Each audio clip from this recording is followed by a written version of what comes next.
Well,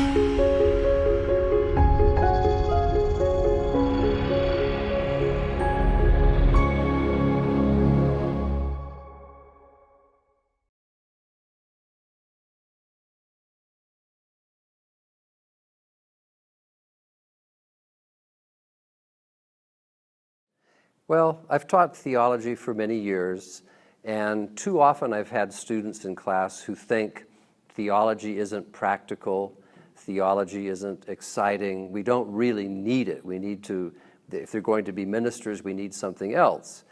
But I see doctrine not as simply a propositional truth that has no bearing on life, but as direction for disciples, direction for understanding who God is, but then also for living on the stage of the world to God's glory.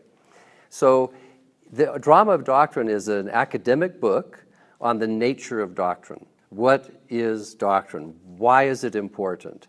And I've argued that it's not simply theoretical teaching, it actually is extremely practical, because there's nothing more practical than helping people understand how they should act in daily scenes, in matters important and not so important. How do you act as a disciple of Jesus Christ to the glory of God? I'm arguing that to live the Christian life well, we need doctrine.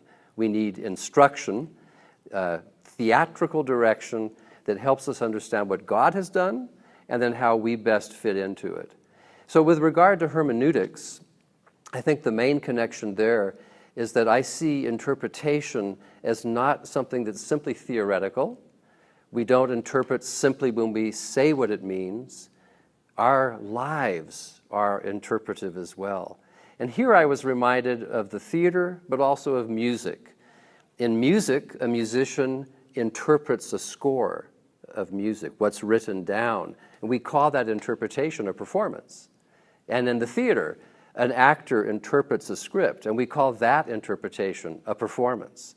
So I think theology is lived understanding. It's how we live before God, and we show that we've understood by the way we live. And though the connection, I think, to drama is fairly new, the idea isn't all that new.